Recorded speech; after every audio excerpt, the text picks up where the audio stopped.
Kami dari kelompok 11 yang beranggotakan Fakhra Fadila, Hilmiana Zuhra, dan Tasya Nabila Rizkia ingin menjelaskan materi tentang silabus pembelajaran tematik. Saya akan menjelaskan apa itu silabus. Pengertian silabus. Silabus adalah rencana pembelajaran pada suatu atau kelompok mata pelajaran atau tema tertentu yang mencakup standar kompetensi dasar, materi pokok atau pembelajaran, kegiatan pembelajaran, indikator pencapaian kompetensi untuk penilaian, alokasi waktu, dan sumber belajar. Proses pengembangan silabus ada 4. Yang pertama, perencanaan, mengumpulkan informasi dan tumpuan yang sanggup dilakukan dengan memanfaatkan perangkat teknologi dan informasi ibarat komputer dan internet. Yang kedua, pelaksanaan, memutuskan KD dan tujuan pembelajaran serta materi dan indikator. Yang ketiga, evaluasi atau penilaian. Tahap ini dilakukan untuk mengetahui apakah silabus yang sudah dikembangkan itu mencapai sama masukannya atau sebaliknya. Yang keempat, revisi. Silabus yang dikembangkan perlu diuji kelayakannya melalui analisis kualitas silabus, penilaian final, dan uji lapangan. Kemudian prinsip pengembangan. Prinsip pengembangan ini diantaranya ada ilmiah, relevan, sistematis, konsisten, memadai, aktual dan konstektual, fleksibel, dan menyeluruh. Penetapan kompetensi inti dan kompetensi dasar.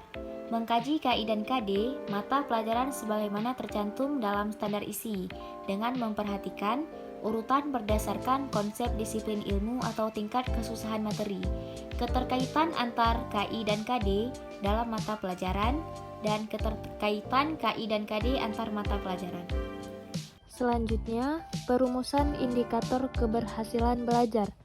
Indikator ialah pembagian terstruktur mengenai dari KD. Indikator dikembangkan sesuai dengan karakteristik satuan pendidikan, potensi daerah, dan akseptor didik. Kemudian dirumuskan dalam kata kerja operasional atau KKO yang terukur atau sanggup diobservasi. Indikator tersebut dipakai sebagai dasar untuk menyusun penilaian. Identifikasi materi pokok. Mengidentifikasi materi pokok yang menunjang pencapaian SK dan KD dan mempertimbangkan yang pertama, tingkat perkembangan fisik, intelektual, emosional, sosial, dan spiritual akseptor didik. Yang kedua, manfaatnya bagi akseptor didik. Yang ketiga, struktur keilmuan. Yang keempat, kedalaman dan keluasan materi. Yang kelima, relevansi dan dengan kebutuhan akseptor didik dan tuntutan lingkungan. Dan yang keenam, alokasi waktu. Materi pokok meliputi pokok-pokok materi pembelajaran yang harus dipelajari siswa-siswi sebagai masukan untuk pencapaian KD yang sudah diputuskan. Dalam penentuan materi pembelajaran tematik, perlu diperhatikan apakah sifatnya berupa fakta, konsep, prinsip, atau prosedur.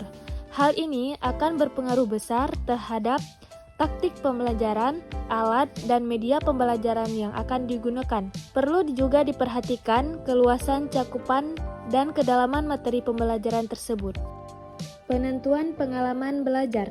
Pengalaman belajar merupakan aktivitas belajar yang harus dilakukan peserta didik dalam rangka penguasaan standar kompetensi, kemampuan dasar, dan materi pembelajaran.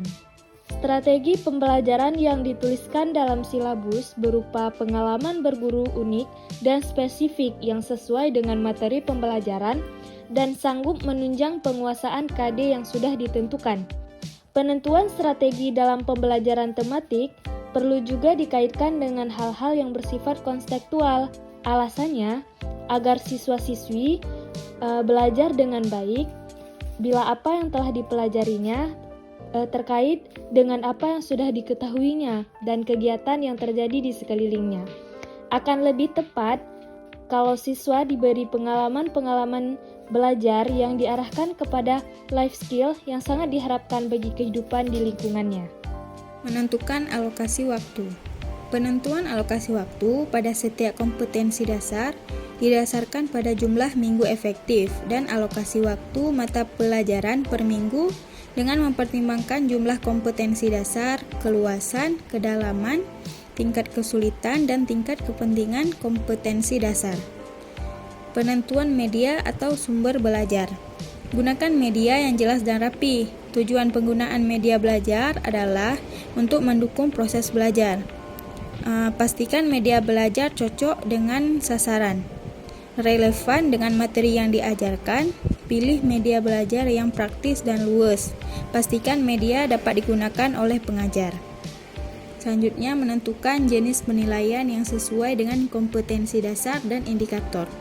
Bentuk-bentuk penilaian hasil belajar siswa yang direkomendasikan mencakup yaitu penilaian autentik, penilaian diri, penilaian berbasis portofolio, ulangan harian, ulangan tengah semester, ulangan akhir semester, ujian tingkat kompetensi, ujian mutu tingkat kompetensi, ujian nasional, dan ujian sekolah atau madrasah.